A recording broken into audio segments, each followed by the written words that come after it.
All right, here with Matt Ittner, head coach at Cox High School since 2018, Salem High School head coach from 2015 to 17, but Cox grad, '08, and then Virginia Wesleyan grad. So, Matt, thanks for jumping on with me. Yeah, thanks for having me, Ryan. I really appreciate the opportunity to be on and talk the game a little bit. Yeah, what has the state of Virginia meant to you? I mean, it's all that I really know. Besides, I did do a 2-year stint in junior college in Northeast North Carolina, which is just right across the border because I'm in the Tidewater area.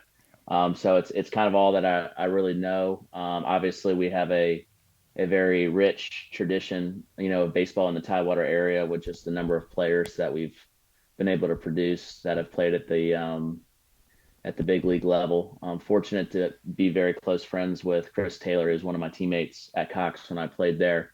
So I that's mean, go been, down the list for people that don't know. I mean, it's Ryan Zimmerman, David yeah, Wright, Ryan's the Upton Michael brothers.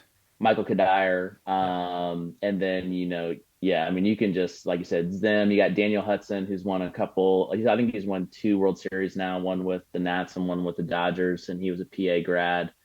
So yeah, there was definitely a lot going on there. Kind of in that late 90s, early 2000s, maybe into, the 2010s.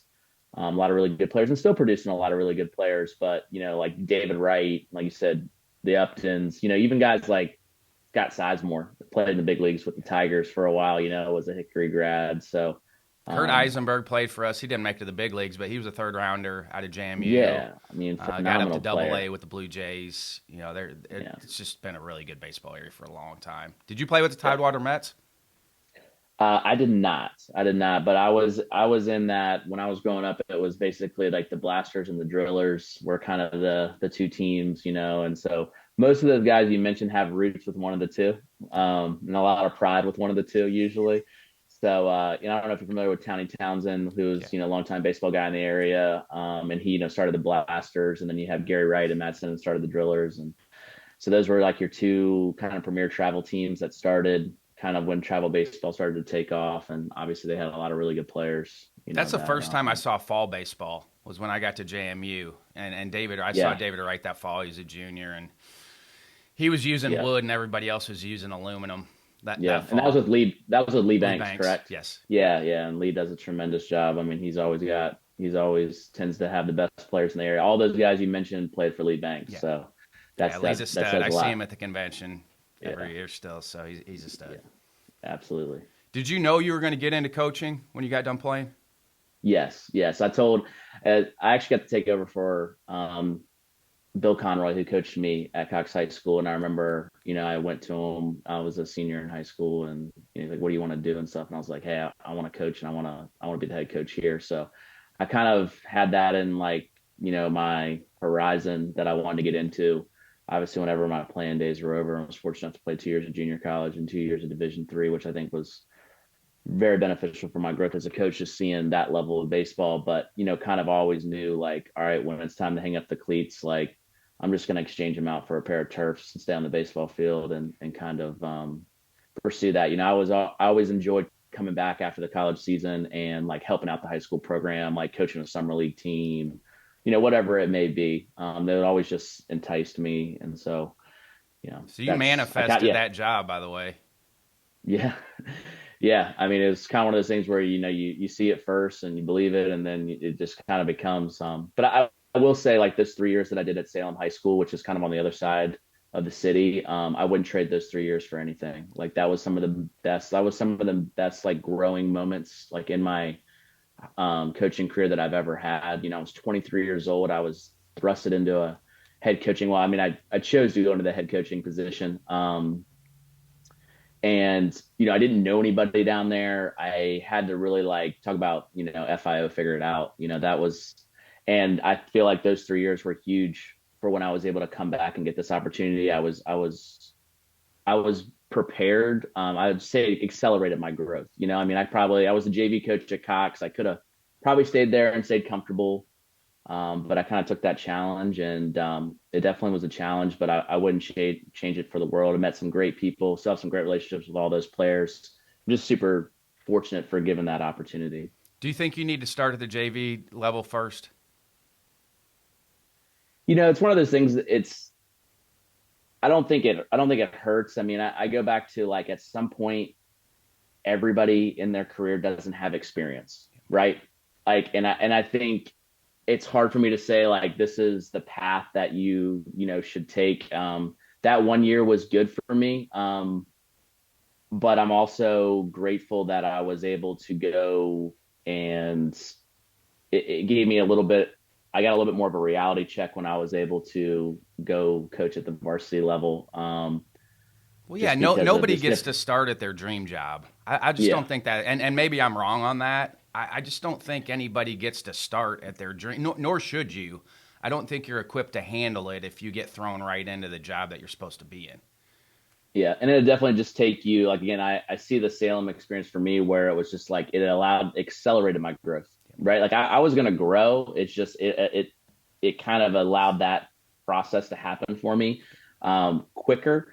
And with that, there was definitely some challenging moments with it. But those challenging moments are going to come regardless. It's not a matter of if; it's just a matter of when. You know. So I was just fortunate now looking back that I had that opportunity as a young coach. What were some things that happened that maybe not that you weren't prepared for, or that you maybe didn't realize were going to happen? You know, just obviously, you mean you probably hear this from a lot of head coaches, right? It's just like all of a sudden, you know, when you're an assistant, you're just like your main job is to go out there and coach baseball, right? And it's probably like 90% coaching and 10% like, okay, I'm going to help the head man out with just some administrative stuff. You know, I'm going to, you know, do some film or whatever, you know, like some admin stuff on the side or help with some gear. And then all of a sudden, when you're the head guy, that flips, right? It's like 90% admin, it's 10% coaching, you know, and or you know something around those lines. It's what it feels like at least. So that was just like one of the biggest ones right there. I think being as a young at 23 years old, right? Like I had a guard up because of how young I was and trying to navigate like with parents and even players, right? Like I'm within four or Well, 5 years of a that's high tough. school There, you're senior. 23 years old. You're dealing with older parents. Yeah, exactly. All your parents are going to be older than you. Exactly. And so I think, you know, naturally, like you know, again, 23, I'm 33 now. There's a level of maturity that I've been able to get to, but I didn't have that there. And I had to work through kind of, you know, I was always so, I said, I had my guard up a lot where, and I think that's probably natural, right? And I don't know if it was going to be any different, but I've learned over time to, try to and I kind of go back to what Butch says is like you know we're on the same team, you know, right? And trying to really kind of foster that environment and you know something that I struggled with early on, right? And I don't know if there was a way around that or not. You know, it's just reflecting back on it. It's something that I think about now where it's like you know I probably could have gone about some things a little differently, obviously. What would you have changed if you could go back and do it again? I probably would have had some more like open dialogue with our parents, right? And not I think I was more of I tried to spin it as like I don't I don't maybe like need your help or I got this type of deal, right? Where realistically maybe it was coming from more of a place of um again, I'm 23 and I'm a little I have I don't think anybody wants to ask for yeah, help at that point. Like yeah. a 23-year-old's not going to ask for help. No chance. And it's what you learn, you know, at the end of the day now, you know, it's interesting, you know, I do my parent meetings now and we talk a lot about, again, it's just like for us to create, like for us to create the best experience for our players, right? And that's what coaches want to do. That's what parents want to do, right? That's our ultimate goal. We've got to be on the same page. Like there's got to be a working relationship and there's going to be some things that are not appropriate to talk about, right? And that's perfectly fine. But at the end of the day, I always go back to this is if I'm spending the amount of time that I do with their sons and I'm not willing to have just like an adult conversation with them, like what does that say? Like that to me is a little bit of a red flag, right? So like again, if your son's with me for 3 to 4 hours a day, 5, 6 days a week, and we can't even have an adult conversation about something, maybe, you know, whatever. It could be fundraising, could be life, could be whatever. Does that make sense? And then those are the growth kind of areas that I feel like I've made some progress in since I was 23 to 33. Yeah. When is the first communication you have with parents? Oh, right away. I mean, we'll bring in. So we started this last year, which was I thought was great. We bring in all our eighth graders and their parents, and we bring them to a Saturday practice. So we let them watch practice, and then we meet with them in our locker room. And I think, like I said, I tell the parents and the players this: there's people sitting in that room and they're like salivating, they're excited, and there's people sitting in that room being like, I don't know if this is for me, and that's fine, right? I mean, that's perfectly Figure it out fine, and earlier. that right. But I Better think figure it out earlier. it's a great thing that we've done, that it's allowed. And like I said, we invite the players and the parents, like, come sit in the stands, watch an hour of practice, then we're going to go back and we're going to meet. We have our guys intermingle with them, talk to them, and so like parents can ask our players questions. But I think when they can see it, it becomes real. It's an um official visit, basically. yeah, and Yeah. it was good, and we're going to do it again this year. But we have a pretty extensive camp structure that we've used, that we try to really kind of get our tentacles down there and get kids excited to come play for us, and I think there's a lot of benefits to that. Like, obviously there's the physical skill benefit, right? Of like, we want to get these kids, we want to work with them, we want them to know our system, we want them to know what our values are. But also it's like, if that fifth, sixth, seventh, eighth grader, like, if he has a dream of playing for us, right? Like, there's probably a good chance that his decision making process, like in those grades, is going to be better, right? Like, when you have a goal, you're going to tend to act the right way and behave the right way. So we hope that there's that benefit of it as well. It's a Catholic school model, basically, is what it is, kind of, because that's what I grew up with. Was you knew you were going to go to Memorial High School, so you went to their games, in elementary school, grade school, like you went to their games, and so you just got used to kind of seeing it. And the more that they can watch, they're going to be better players for it. The more games they can watch too, and Absolutely. practice. Practice is a big Absolutely. piece, which most people don't go watch. Just like most high school guys don't go watch college practice. Yeah. And if ultimately you want to get to that level, you need to go see it. Or a college guy, go watch a pro workout. Just so you know what it looks like, and that way you can kind of envision yourself, seeing yourself be there. Absolutely. Absolutely. And I think, you make some really good points there, of just like, we talk to our guys about this a lot. Is just like, we want to make sure, like, and I'm kind of going a little off tangent here, but I think it's good. Is we talk a lot about our guys, like, when your program is operating at a high clip, right? It's really not about the guys that are there in those 4 years, right? It's about inspiring the guys that are going to be there, and it's about upholding the tradition of the guys that have left. And we talk to our parents too about this when they're in our program. It's just like, we want to create a culture where, like, when their kid leaves, it's not like, I'm done, right? It's like, I recognize, like, you're probably not going to be at all the games like you were before, but you're going to have an interest, right? Like, you're going to still be involved. Like, you're going to have pride. You're going to still want to come out for games. You're going to take part in our golf tournament, or whatever it may be. And that's something that we really try to generate. But we talk to our players a lot about that too. It's just like, you're inspiring the next generation of Cox baseball players. And there was somebody that you were sitting on the other side of that fence at one point, like this, and looking through and seeing a guy in a jersey, and that's what you wanted to be, and now you're here living it, right? And it's like, it's your job now to pass that jersey down, and really just trying to create that mindset and that culture is important. And keeping it in front of our guys, right? Like, they're 14 to 18 years old.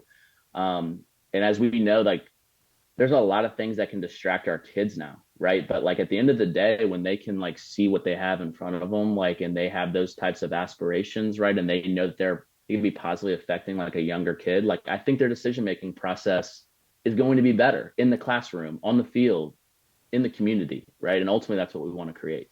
Yeah, I would tell our seniors that. I'm like, I know you don't really look at it this way, but as a coach, you do, trying to build a program. You can either positively or negatively affect 8 years from now because of how you handle the freshmen in the program. If you Absolutely. handle them right and treat them right, they're going to treat that next group. When they're seniors, they're going to treat the freshmen right. So you have a chance to positively or negatively affect this next 8 years, even though you don't think about it that way. Yeah. We were in our leadership council the other day, and we were actually having this discussion. It was on our chapter that we were in. And, I said the worst thing that I could hear is, freshmen, go get that. Yes. Like, I mean, absolutely. Like I I could, used to check guys I, on it. I would I check can, guys on it. I could see a guy go over 4 with 4 punches, and I'm gonna be okay with that. Like, when I hear that, like, I'm gonna go through the roof. Like, I mean, I don't know. That gets my blood pressure up. Because that's at the end of the day, like, that's just the sign of a failing culture. At the end of the day, Who that's what it who is. gets to be on your leadership council? So we started it this year. It was actually through kind of some work that I was able to do with Dr. Gano Overway, how we met. And we were just chatting up, and I used to just meet with just like my seniors, and I started to realize, like, it's not really the most efficient way, because at the end of the day, like, I'm having to reteach a lot of principles. I'm not scaling the leadership throughout my program. So we kept all of our seniors on it, which we have 5 seniors this year. And then in our fall evaluation process, we give our guys a fall eval on a Google form. And I just put, like, name 2 players in the junior class that have leadership potential sophomore. They didn't know that was going to be for that. And then we just took that information and we took the top 2 basically vote getters, and they got put on it. And we're working through Jeff Jansen's team leadership, that team captain leadership manual, which has been really good. We've been doing basically a chapter a week, and it's a workbook, and guys have been able, they have to basically read and write, and then we meet weekly for about 40 minutes and go through some exercises, talk about some stuff. So Will you really enjoyed it. continue that? You're going to do that the entire year, the Jansen booklet? Yeah, like, we started it in the beginning of January, and we probably will be through it by the end of this month. I would, it's our first year doing it, so we're learning our pacing. I would probably next year try to maybe start in December and be finishing up a little bit more towards the March timeframe, and then maybe weekly check-ins as, like, more of like a leadership council meeting. They have like a weekly a manual too that you can use for that, basically like a little working document, which I think would be beneficial to maybe get through all of the information prior to us playing games. But again, it's our first time doing it, so we're learning our pacing. Yeah, I like to give them stuff so they had stuff to go home with Christmas break wise. Yeah, Outside of baseball stuff, some of the leadership stuff, I liked for them to take it home with them. So they at least had some things to do over Christmas break rather than just lay around. absolutely, absolutely. You know, It's been huge. yeah. I definitely I foresee it continuing in our program for sure. How are you balancing what's best for the player and what's best for the program? That's always I think time of year, right? Your calendar sometimes dictates that, right? And we talk a lot about that, about, like, where we're at in our calendar year and what our focuses are. And I think just communicating with our players is huge, right? And it really drives back to, like, we created a mission statement for our program, and it's player development driven with championship results. And, like, we challenge our coaching staff with that. And it's the reasoning, right, is like, it's not championship results player development driven. It's player development driven with championship results. And our thought there is, obviously, if we're able to develop our players right to their full potential, like, the championships will come. And just keeping that in the forefront of our thinking. I mean, obviously, when we start getting into the spring season, that's a little bit more of a challenge, right? Because we have to just talk to our guys about, we're in the process now of building team, right? Like, that's our ultimate goal.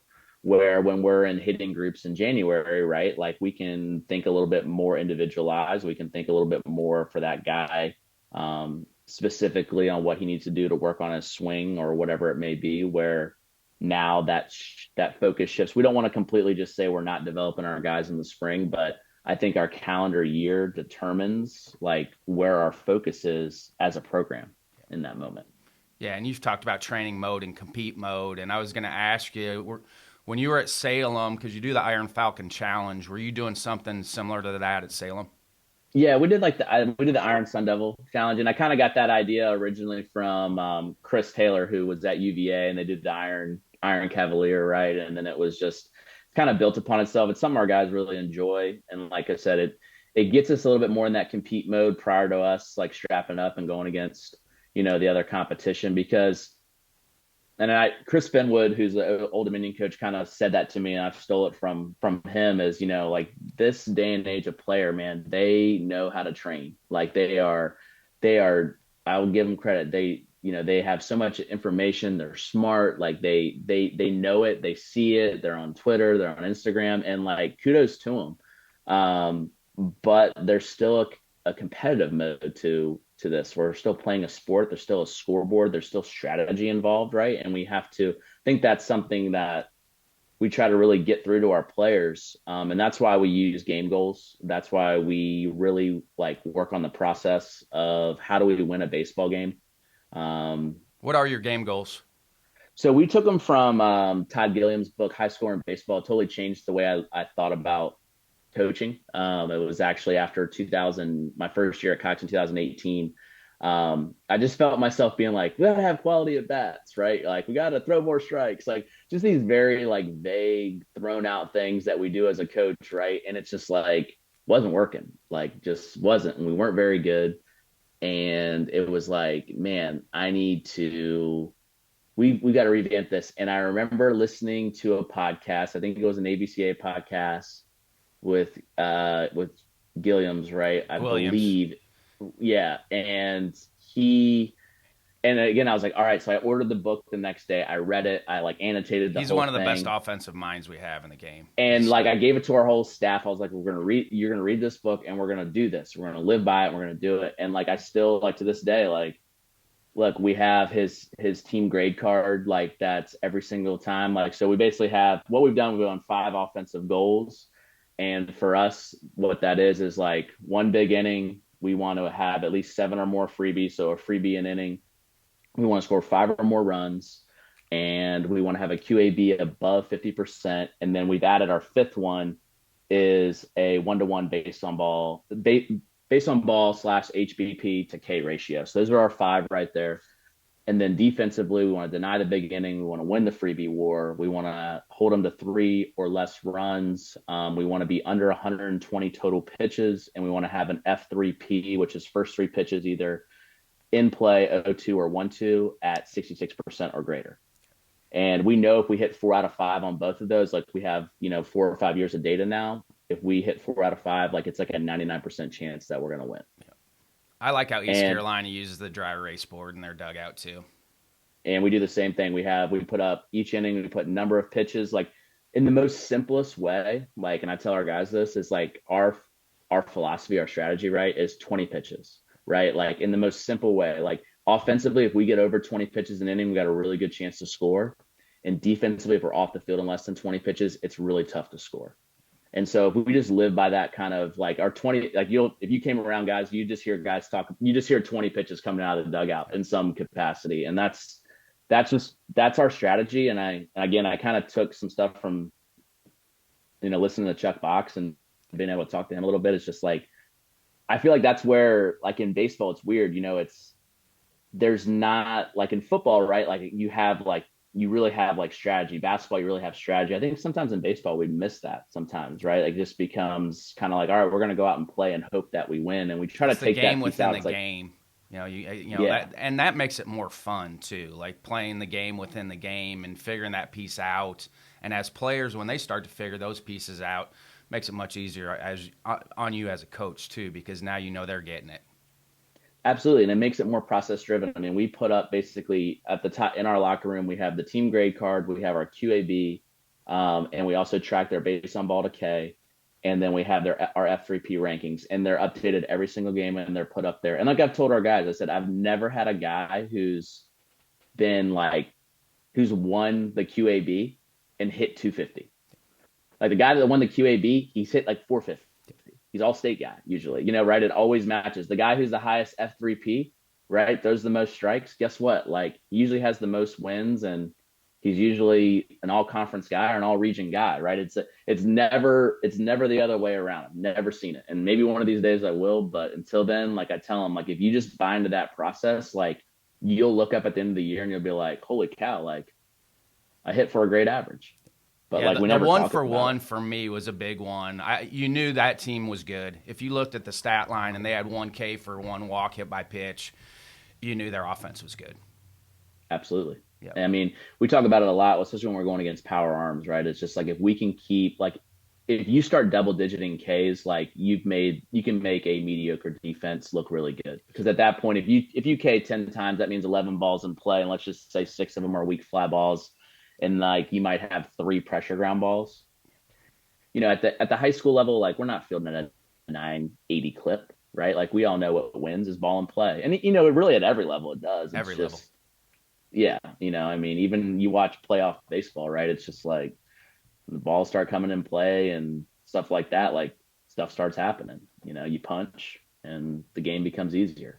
Mike Kern at Ohlone spoke at the St. Mary's Barnstormers. His talk will come out here later, but he's tracked 15 pitches per inning. So that's one of their goals at the junior Okay. college levels, 15 pitches, because it's great because he's got years of data. He said if they're 15 or under, their team ERA is like a 1, and anything over 15, their ERA is like an 11.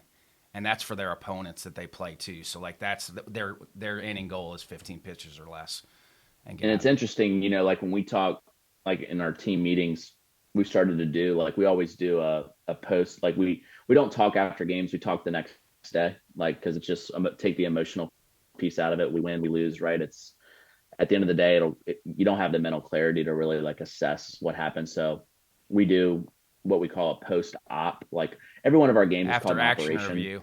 Yeah, so we do a pre-op the day before, we do a post-op the day after, and we kind of take that because we're, Virginia Beach. We have a big SEAL community. We've kind of taken some of those, mantras from them. We've had some people talk to us about that, so we've taken that. But like this year in our post-op, what we have added is something that we call a guy that's worked with our program. His name's Bob Groves. We call it the BG10, and after we just we circle up for 10 minutes and we talk, and there's different, I'll put different norms in, like, hey, you can only talk twice today, or hey, we're going around and you have 30 seconds to say what you commit to tomorrow or what you could have been better at, whatever it may be, or hey, why you love playing with this guy to the left of you, just something to get our guys communicating with each other. But one of the big things that I'll kind of circle back to is, just the amount, like with our pitchers, like when our guys are in the zone and they're working fast and they're like you said, like they're under 15 pitches, like our guys get so excited about that. Like our defenders, like they'll start piping up being like, man, I'm loving playing behind you guys, right? I'm loving playing behind. Like it's like, dude, we're like, we go out and then we're back in the dugout ready to hit, and it's like we could hit four doubles in a row and nobody talks about that. But man, if a pitcher works a 10 pitch inning, it's like those guys are like, they're loving it, right? And it's such a mental piece, right? And we've had this discussion the other day. It's interesting. I'm trying to tie other sports in. It's like time of possession, right? Like the team that has time of possession usually wins, like at some point. And I kind of see it as time of possession, right? Is just like if we can get off the field as quickly as possible, but you have to stay on the field for 20 minutes while we're offensively. At some point, you're probably mentally going to break. Yes.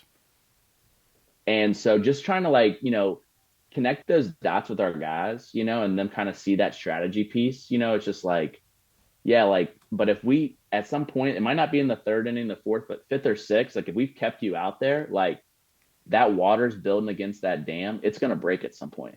And having our guys believe that and staying in the fight, I think is huge.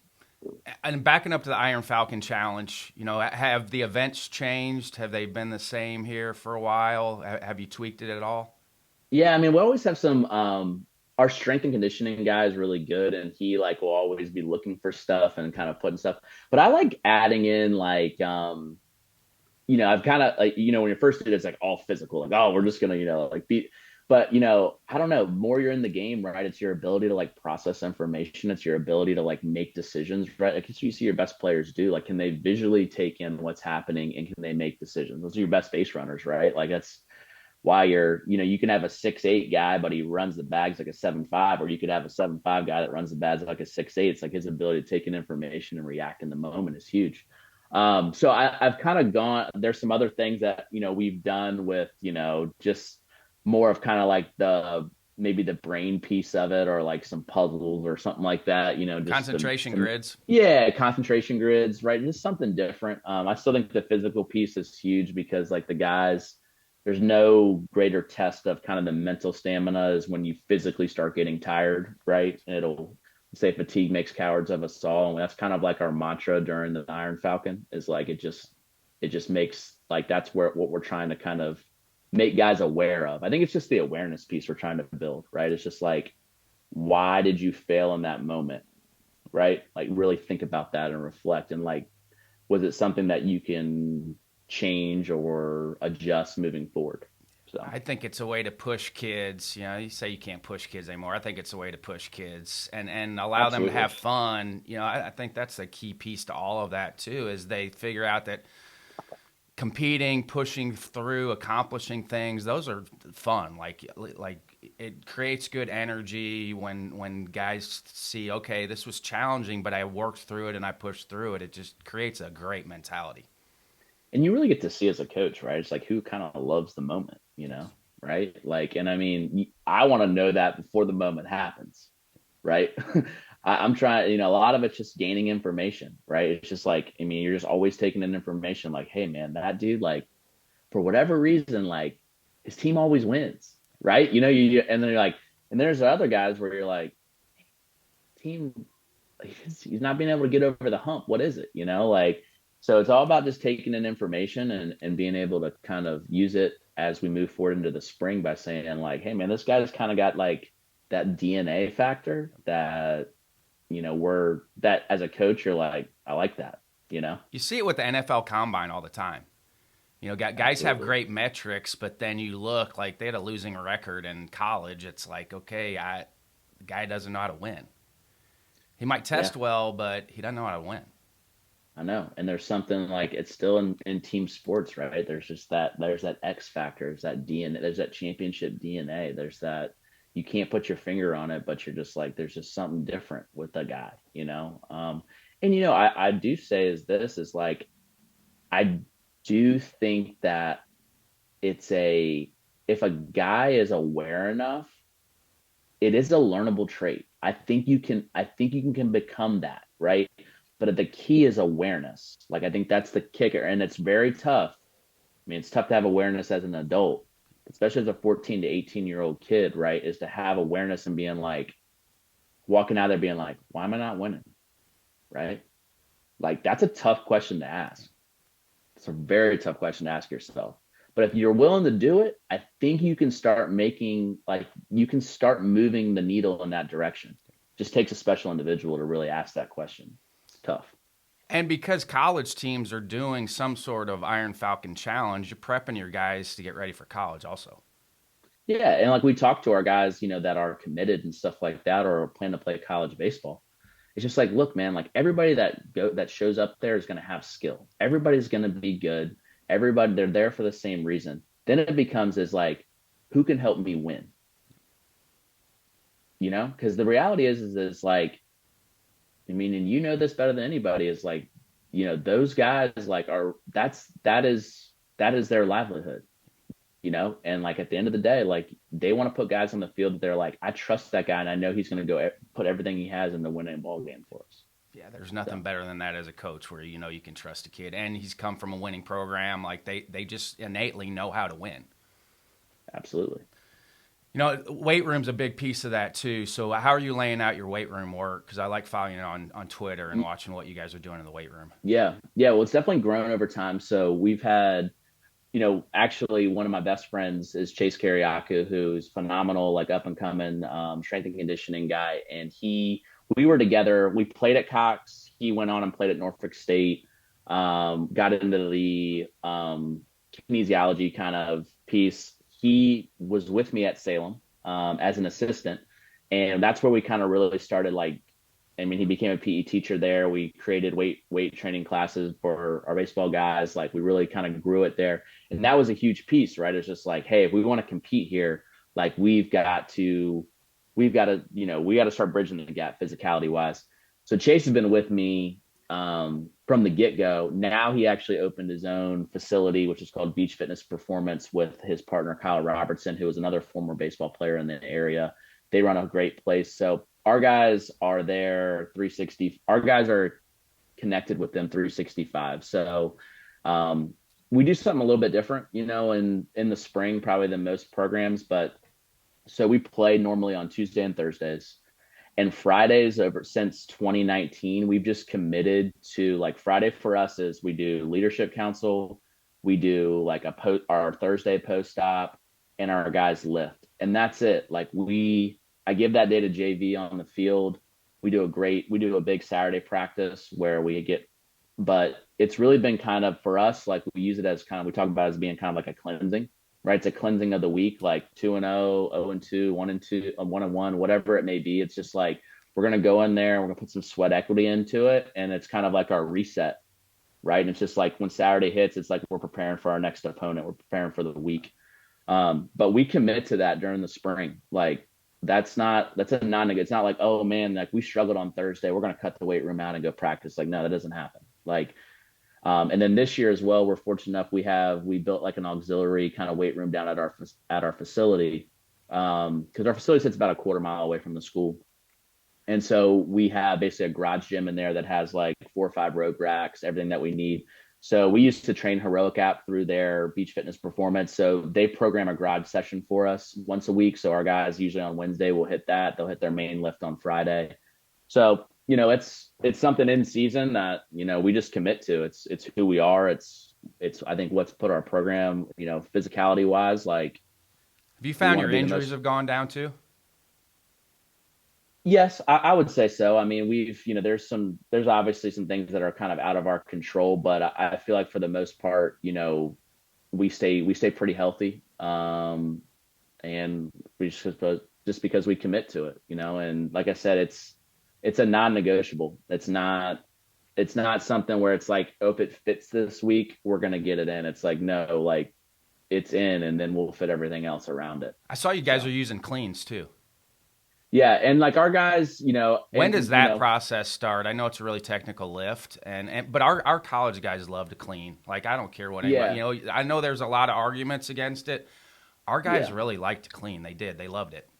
Yeah, and most of our guys that are going to go play right at the collegiate level, like when they get with their S&C coaches, they're going to have to clean. So the good thing is Coach Carey, is Chase and Kyle are both like U.S. They're certified in the weightlifting in the realm. But I'll tell you what is, we have what we call we have basically our middle school kids. We have what we call Falcon Prep, which basically is 5th through 8th graders, and we've been able to create weight training sessions at their facility 3 times a week that kids can sign up for.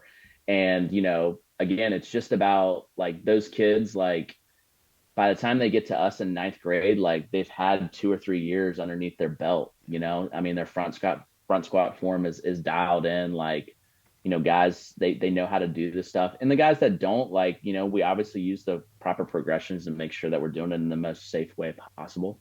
But it's something that we've used in our program, and that we, and look, there's some guys that like the other day when we were doing it, like that, let's say like we have a guy that like his elbow's a little tight, right?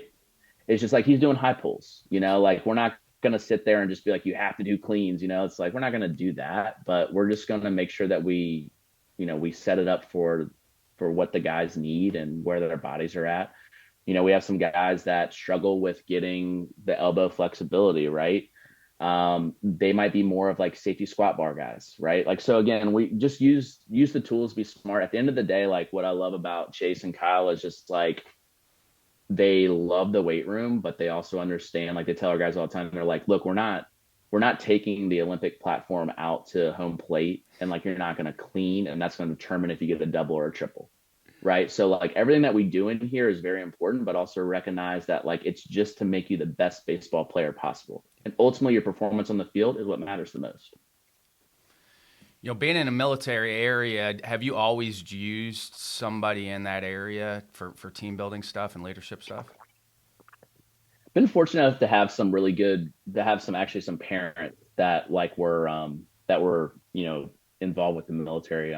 There's actually a player right now that's at University of Virginia. His name's Ethan Anderson, who was on our 2021 team, and his father, J.R. Anderson, was actually, he led 2 different SEAL teams, and he, I'll tell you what, he I used to pick his brain on just like, how to build team, and that's kind of how we came about with our operations. And he kind of talked through about, and it's really just what any good team does, right? Is like, basically you train, and then you go out and you do an operation and you come back and review. And ultimately what you're trying to do is you're trying to, achieve mission success down the line. And that's kind of how we see it is each game is an operation, right, to our ultimate goal, which is to try to, achieve mission success. So we try to take those principles. I think whenever you can kind of tie it into a theme, something bigger, right? Like guys gravitate, like everybody loves a good story, right? It's the power of storytelling or connecting to something bigger than yourself. So we always are big on themes. Like this year, our theme is 20 plus six, and it's in the shape of a diamond. We have 20 regular season games, and we have there's a 6 game road to win a state championship. And we talk about, what the importance of the diamond is. Diamonds are formed under pressure, right? And for us to be able to achieve that, like we have to recognize that we're going to be put in pressure situations, and we have to embrace those. Pressure is a privilege, and we've got to embrace that. So each year we've done a different theme. We have patches for our bags that we wear. So it's a long history of that. But it's kind of neat because I'll still get texts from guys like, in 2019 it was Mission 23. So like, I'll get guys, they'll be like, they'll send me a text like M23, or whatever. So yeah, that's what the guys remember, right? Like that's what that tells me, is at the end of the day, that's what they remember. So it's just an important part of our culture in our program. We use dog tags at Western Illinois. We're the Leathernecks. It's the only I love it. non-military school that has a military mascot. It's a Marine mascot, but we would have themes and just give them dog tags. It's a real cheap way for them to have stuff. The guys love the dog tags. They connect with it, man. I mean, whenever you can connect with a theme that's kind of bigger than the game, I just feel like, you have that ability to take your team to a little bit of a higher level, a different level, right? Playing for something a little bit bigger than themselves. When did you know that you're going to play in the PBR and the Commonwealth Classic? I think Jason Burton called me probably last summer and let me know. We actually just went up there and played yesterday, and it was we played a very good Benedictine team, and they played a good game. We lost 7-1. And their Sean Ryan does a phenomenal job, and they had a really good game. They pitched it well. They had some timely hits, but it was really cool to really start to see. I mean, the one thing the VBCA has done is it's really started to bring the public and the private schools in our state together. And I think this is just like the kind of the foundation of where we'll probably be able to go as a state when we get everybody on the same page, because there's some things that the public school side does a really, really good job of, right? There's some things that the private school side does a really, really good job of.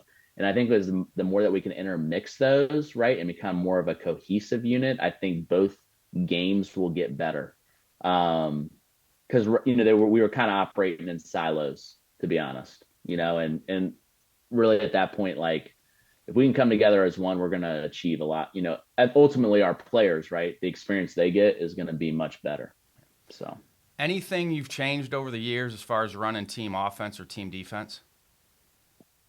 oh yeah, I feel like we're always changing something. I think the one thing I've learned is like your personnel is going to determine, like we have our principles, right, but we can't we can't get stuck on, like, we have to be able to adapt based off the personnel that we have, right? Like our offense last year is a lot different than how our offense is built this year. So there's some things that like I'm doing a little bit differently, like with our offense based off the personnel that we have. Defensively, I don't know if that's as much, right? I mean, I'm just a firm believer in that, like throwing strikes is the name of the game. And I think in high school baseball, especially, is infield defense is huge. Because again, like you're playing on the same dimensions that big leaguers are, right? Like if you really think about it that way, you're playing the field's the same, but you don't have a 35-year-old full grown man. Not saying that outfield defense isn't important, because it is, but the number of doubles and home runs obviously is nowhere near that it is in the college game or the pro game. So you're just having a lot more infield action. So I think just prioritizing, making sure, like if we throw strikes and we have a really solid infield defense, like we're going to be very, very good. So I think just kind of recognizing that, like over time, we have one of our assistants, TJ Bartake, he runs our infield, and he's done a phenomenal job with our guys. I mean, He just does a great job, and those guys are playing at a high level. We have a really good infield defense this year, and those guys been and when you do that, like it's all a cycle, right? Like if our pitchers know that they can be in the zone and that we're going to make routine plays, they're going to continue to be in the zone. The second that we start booting baseballs, the second they're going to start nibbling. They start getting more in 2-0, 3-1 counts, and guys start hitting the ball harder. We start walking guys, and I always, the guys probably, they're like ad nauseum because I'm always quoting high scoring baseball. I'm like, hey, what are the chances of 3 consecutive hits in this game? It's 27-1. It's one time in the 9 inning game that you're going to go hit, hit, hit. That's not how somebody scores 3 runs in an inning off you. Usually what happens is you go walk, HBP, air, double, or whatever, Wild pitch. Yeah, and that's how it happens, So again, it's just like, let them hit it. Our pitching coach says it all the time. I mean, I don't let him say it around our hitters, but he's just like, hitters aren't very good. Let them hit it. I'm like, just make sure you're saying that to the pitchers and the guys that aren't hitting. And so we Are you guys calling pitches? yeah, our pitching coach does call pitches, but I will say that, it's interesting that, as those guys have, one, like as they kind of move through our system, like they start to kind of know what we're doing and how we're calling, so they kind of take some ownership there. And then also our pitching coach, I've noticed over the past couple of years, he's allowed them in moments, right, to like own pitches. It's just like in like, hey, like what you want to do in this moment, like go do it, go believe in it. And I think that's been cool to see with our guys. It's just like, hey man, It's like we better support flow you when they're taking ownership yeah, of it. Way better yeah, flow. exactly. Are you running offense from third base? No, I'm in the dugout. So TJ Bartake does our third base. I moved to the dugout I think in 2019, actually. Yeah. What was And that switch for you, moving to the dugout? just being able to manage the game. And I did the same obviously thing, and I loved super coaching super third base. I loved it, but just felt like I I just had to go wasn't into the dugout. yeah, and one, like super fortunate that we have the number of coaches that we do and the qualified coaches we do. Like that's not everywhere. Like those guys, like we have 8 guys on staff other than me, through our JV program and our varsity program, and you have the qualified guys to do it first and foremost. That's number one thing. But the one thing I found was just like when I was at third, right? Like I'm thinking about like who am I gonna get up in an inning and a half, right? And I'm trying to then, give a call, and I'm split there and I'm not at my best, and I'm able to kind of obviously step back and manage the game more and have conversations with multiple assistant coaches. It's tough when you're in a third base box and you're trying to talk to your pitching coach that's all the way in the first base dugout about who you want to get up and go down there. Exactly. So yeah, That's where I felt it's like it been was better too. Was allowing your bullpen guys to be more prepared on when they were coming into. absolutely. And I think it goes back to this, right? It's just like empowering your coaches, right? Like we talk about empowering our players all the time. Let's empower our coaches, right? At the end of the day, like these guys are out here, like we know in the high school game is like they ain't doing it for the salary and benefits they're getting, right? Like, so again, I think when you empower people and you give them the opportunity to do, to take on roles like that, like their level of coaching increases, their level of care increases. And I think there's just a positive effect in your program overall. I saw one of your catching videos. It looked like you had some guys working one knee down. You had guys working traditional, Yeah. kind of doing both. How are you handling kind of letting your catchers maybe figure out what's best for them?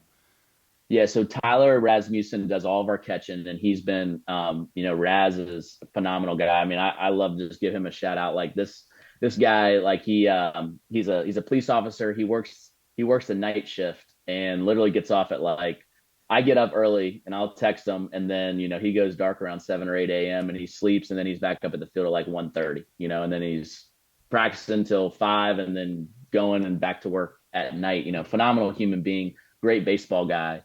And he handles all that kind of stuff. And, I think his mindset is just like, again, the comfort level of our catchers. And, look, if it's working for a guy, like I'm not going to die on that hill, whether I like believe it or, it really at this point, like I tell our guys, it's like, I don't have any more ABs or, time in the field. So Now, if it becomes where a guy's on a knee and he's botching balls or balls are getting passed and it's creating a negative effect on his performance in the game, then like we have to sit down and have a conversation. But if it's something that they want to work on and they feel comfortable and they're performing at a high level with it, I'm rolling with that every day of the week, you know? How cool is that for your guys to have a positive role model that's on the police force? Yeah, yeah. It was good to have in the back of their head too, because he works in the precinct, right? So it's a good it works in our favor, right? But no, he's all of our guys. I tell our parents this, and I need to give all these guys a plug, just because I mean TJ Bartakay, Pat Wernig, Tyler Rasmussen, Ross Cardwell, Ryan Piston, Grayson Bailey, Mike DeJager, Zach Hines. I Got a tell our college parents, staff. yeah, very fortunate. Seriously, I mean, I tell our parents this: we are very fortunate to have the level of support in our community, the resources, the finances. Like we are very fortunate, but by far the most thing that we should be fortunate for is the human capital in our program. And I say that, and I'll say it as much as I can. Every podcast I get on, every time I get in front of our parents, like the human beings that are around our players every single day. Like they're trying to be the best baseball coaches they can possibly be, and it's their second full time job for all of them, for all of us. But just on top of that, like they're just great people. Like, and the kids are going to walk out better because of just being around these types of people. And like I said, I'm fortunate enough to coach with these guys. I'm even more fortunate to call them like some of my best friends. Like they're part of my family. And I just, some of them, like I said, some of these guys have been with me since Salem. Some of these guys I've played with when I was at Cox. Some of these guys were one of them's one of my former players when I was the JV coach my first year. So he's seen me at my worst, how's I tell him that? Coming out of the COVID year, did you feel like you guys had a chance to win the state championship? I did. Yeah, I Did you really really? did. Yeah, because a couple of things is one in 2020, like we had a really, really good team. And we were poised that year to really make a run. And when everything just like stopped, it was just absolutely heartbreaking. Like it was hard. I mean, for everybody, right? I mean, everybody has their, but we had a really good team. And just to kind of backtrack, right, is like 2018 we take over. In 2017, the year before I got to Cox, like they had a very good team. They lost in the state championship, so like they were very talented. 2018, I come in, and we just had some. Again, you lose a lot of guys from losing in the state championship game. Like there's just, and you're kind of changing some things here and there. Just struggled a little bit, and then 2019, we basically said, look, if we want a chance to win a state championship, we got to start getting in the state playoffs more regularly. So that's where we kind of started this push of like we want to be in the arena, every year. Like we know we're probably not going to win it every year. It's very difficult to win a state, but if you just keep knocking on that door, it's going to come down at some point. And so 2019, like we turn that corner and we get to the state quarterfinals and we lose. But we had a lot of like sophomores that were in the lineup that kind of fought their way in, and a freshman named Ethan Anderson that fought his way in. And 2020, we have this experience, right? Coming back and we're preparing. We're ready to make this push and just done. And the good news for us, I mean, was that a lot of those guys that we didn't lose everybody that had experience, right? We lost some guys like we got Ryan Long, who's playing at Lynchburg, who's a great player. Josh Groves is a Sunday starter for East Carolina. That was a 2020 grad that, I mean, he was AAC pitcher of the week last week. I mean, he's phenomenal. We had some really we got some guys that didn't even go play college baseball that were just like really good baseball players and really worked themselves to being ready to like compete at a high level. So just like that taken away, like it was a good combination of losing in the state quarterfinal, getting something totally ripped out of your hands, and then going, this is it. Like, and so it was kind of like this, I guess, perfect storm in a sense, you know? Who And those qualifies for guys, your playoffs? that year was weird because they condensed our schedule. So like we went from a 20 game season to like a 12-game season. And it was like, it was, it was tough because it was like, you just, like there was no You room for can't error. lose. Like at that point, you So can't we lose. we lost to our rival probably like the fifth or sixth game of the season. I mean, we lost, we imploded. I mean, it was horrible. And I remember this clear as day.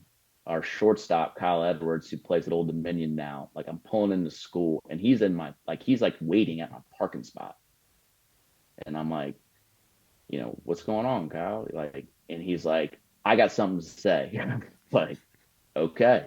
I'm like, he's like, I got something to say to everybody, and there was just a turning point, right? It was just like these guys got in a room and they really realized it was a total focus shift, right? It was just like their focus went from winning a state championship to being like, look, we've had so much taken away from us over the last year and a half, 2 years, whatever.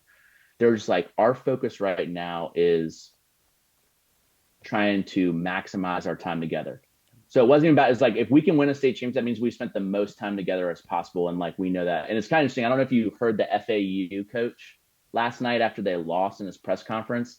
It was almost identical. He's like, we're not hurt because we lost the chance to win a national championship. Like, we're hurt right now because like we can't go watch film tonight. Yeah, because every year's different. Every team's different. Like you don't get that back once the season's done. You don't get any of that back. It's over. And so when that was the best thing that could have happened, right? Like those guys got in a room and they started to realize like, all right, it's about us like maximizing our time together as a group, because we'll never, like you said, we'll never have this group. We do alumni events. You're never going to have everybody back. Like it just never happens. Like it doesn't, I mean, that from coaching. I know that from coaching. And they just like went on a absolute, it's one of those things like you hear people say, and they're on a mission. And you just like step back and you're just like, they got it. And as a coach, you just really just try to get out of their way, to be honest with you, and it takes a special group as a coach for you to like really do that. But I can tell you with like full like transparency, like we had to go win 3 straight games in a regional, and then we had to go play. I mean, we had to go play a state semifinal at somebody's home site because they were on that side of the bracket. So like there was no like, there was kind of like, you're just going to go play wherever the top person on the bracket is. Well, guess what? We were on the bottom of the bracket the whole time. So we had to go to state semifinal, play at their home site, then get on a bus and go play a state final at somebody's home field. And like these guys, it was just like, but it didn't even matter, It's like nobody, like everybody's just like, well, that's just the way it's going to have to be then, like, and so it was just a special group. I mean, those guys, obviously, when you have a special group like that, they hold a special place in your heart. And it's just different. We played in Richmond last night, and like our 2-hole hitter who plays for Randolph-Macon, right? Like his games got pushed to today, and like he was at our game, like drove over, and just like that's what's different about that group. Yep. Well, yeah, when you try to tell your players that like the teams that win and win at a high level, they will hang out with each other once they're done. The losing teams, for some reason, they maybe don't get along with each other or whatever. There's just something off with those teams. They don't hang out with each other once they're done. It's just like that connective, piece, right? It's just like, and we were talking about, it's kind of like that, just like championship DNA, right? Like you can't put your finger on it, but when you see it, it, and you just, I don't know, you enjoy it, right? Because it's just like, it's special. What are you guys doing in the summer? So summertime, we do have some dead periods that we have to work around, right? With just like our state regulations and stuff like that. We want our guys to go out and, again, go get your game reps, right? We really try to provide opportunities for our kids during the week for skill sessions. So we just found that's just like the most effective way to do it, right? Of just like, we'll bring our infielders in maybe twice a week in the morning, right? And they'll be able to work with our coaches. We'll do, we'll have some hitting groups going on. Maybe we found that Wednesdays are good days for guys to come in and throw pins because it's right in the middle of the week and it's prior to, them going out and having to throw Friday, Saturday, Sunday. That's awesome. You have them come in and throw pens, because I think that's what a lot of high school kids miss now in the summertime is they're playing so much they don't get their side work in. Yeah, and I mean, it's kind of one of those things whenever we're looking at our calendar, right? Like we have our annual calendar and we'll sit down and we'll look at it and we'll just be like, okay, like there's just times of year where we kind of move into a supplementation role, right? And it's just the reality of it. Yeah. Like, and I think coaches sometimes some high school coaches struggle because it's like you got to recognize like I might not see a guy for 3 weeks in the summer because he's in Atlanta for a week and he's going to Hoover for a week and he's going, and like that's fine. So, but I just have to realize like how can I maximize like what we can offer with different schedules, right? And again, the weight room's a huge piece too. Like we'll give kids like our guys are usually in the weight room. In the June and July, we have 2 sessions a week just because the travel is usually so heavy. And in August, once that backs down, we go to 3 times a week prior to going into fall ball. So that's usually kind of our how we progress through that time. Do you have a fail forward moment? Do you have something you thought was going to sidetrack you, but looking back now was one of the best things that happened to you? Uh, Definitely. I mean, there's definitely a couple. Like, again, I think like my time at Salem, as we talked in the beginning, just like learning how to work through some of those issues when I was a 23-year-old, right? It's just like I had a lack of maturity. You know, that's just the reality of it. I think getting back over to Cox in my first year and recognizing that, yes, this, I'm back where I want to be, have this vision, but it's going to be very different. It's still going to be a lot of work, right? It's going to take time. And I think another moment I wanted to share this on here is, just looking at kind of like the ABCA, like that's in a way, it's kind of been a fail forward moment for me. Cause like when I got involved with that and I started to like go to conventions and see, you started to recognize, man, there is a lot of really good coaches out there. And I think I told myself this, Ryan, is like, if I ever got the opportunity to come on here, I wanted to say this, and I'm glad I'm getting the opportunity to say this, is like the difference between me in year 1 and year 10 now, right? Is in year 1, I thought that I should be being asked to get on the ABCA podcast. And in year 10, I'm like, dude, there's so many other people that you could be bringing on besides me. But I think that just shows like, and I really thank the ABCA for that, because like if I wouldn't have gotten involved with that, like I would probably still be caught some in that mindset, right? And like I don't know. I was talking to my wife We before all this, and I was talk just about it, and all the events we run, this, like, to a person that's involved, it's like, I have no idea where I would be without the ABCA. And I'm not saying that because I work for the organization. I was a member way longer than being here in the office. I just don't know where I'd be right now if it wasn't for the organization. yeah, just the amount of relationships, and like it's just like for me, like when I go, it's just always such a humbling experience, right? Because like you see the level of like the conversations, the level of coaches at all levels, right? And it's just like there's so many guys out there that are doing incredible work and their programs for their players, for their communities, right? And it just you come back and you're just like it makes you appreciate makes you appreciate the work that you're doing for your kids, right? Because a lot of it's validating, right? Where you get to say, okay, I feel like we're moving some things, but also it's kind of like, hey, there's some guys out there that are doing just like a phenomenal job, and It like makes how you can we appreciate the coaching community as a whole. Like, again, you talk absolutely, about buying into something bigger than yourself. I think it creates that mentality with all of us, is that we're all buying into something bigger than ourselves, and it's about helping the game of baseball. absolutely, absolutely, You said you're yeah. early So morning riser, so do you have any yeah, set morning routines? I do. I'm pretty routine in the morning. One, I have a 15-month-old, so that's really challenged me, right? To get up. I'm a very early riser. I actually most mornings I'm up at 4, just because that's the time that I have to get up. I do. I have, if we want to get into details, I I do, do. because I like it, because I Yeah, always pick stuff yeah. So up. Like that's why I listened to Tim I Ferriss's use, podcast forever, because yeah, I was picking up things, inexpensive experience from what other people were doing, and there's a lot of trial and error to it. But yeah, Tim Ferriss was like really the first podcast that I just bared down on, because it was people from all walks of life that were really successful, but they all had, Tools of Titans, a really good book. Tribe of Mentors, a really good book. If you just want to pick up some bits and pieces of what people are doing, you still have to find what works for you. Yeah. But it just helps to listen to whatever the people Yeah. are doing.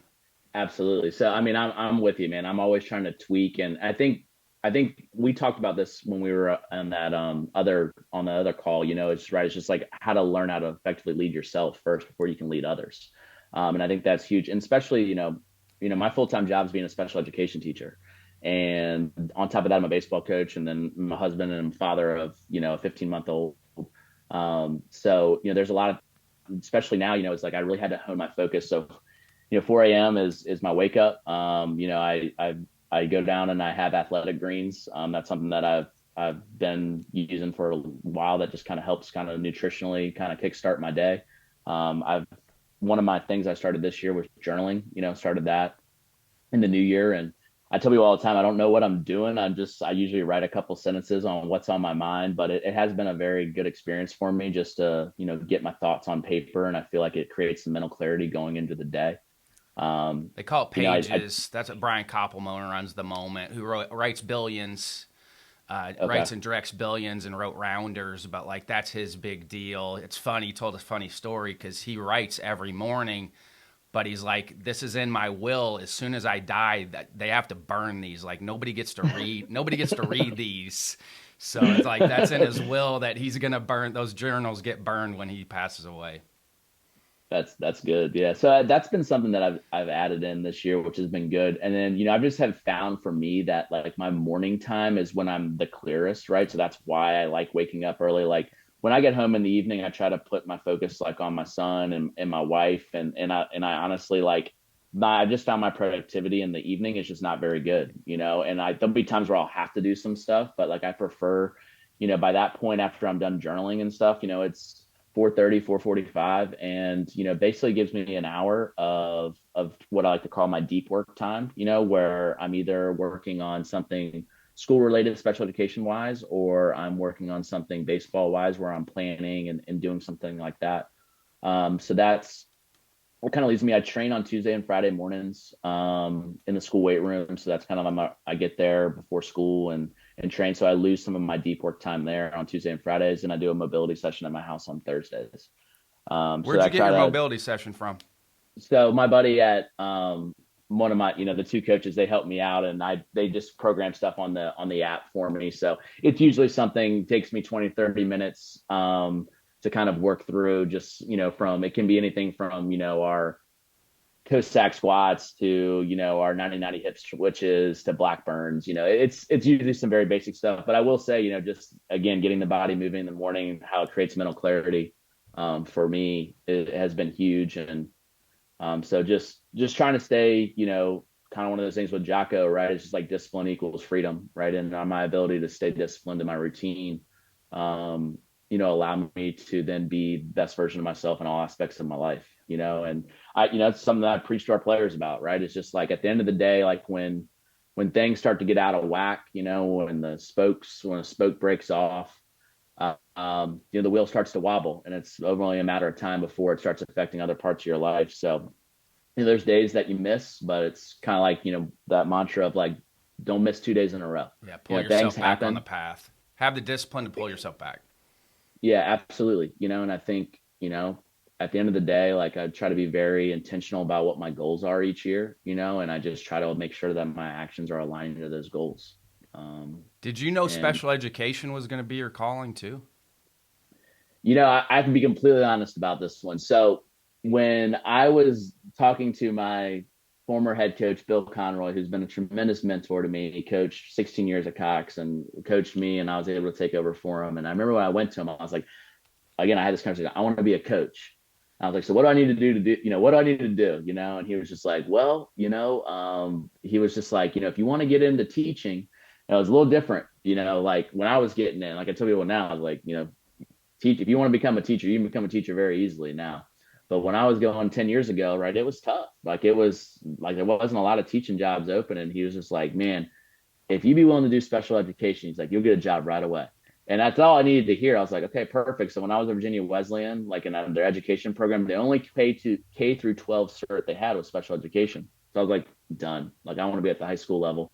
But I can tell you what, man, it has been it has been a great profession for me. Like I tell people all the time, I think it makes me a better coach like every single day. I am an inclusion teacher in Algebra 1.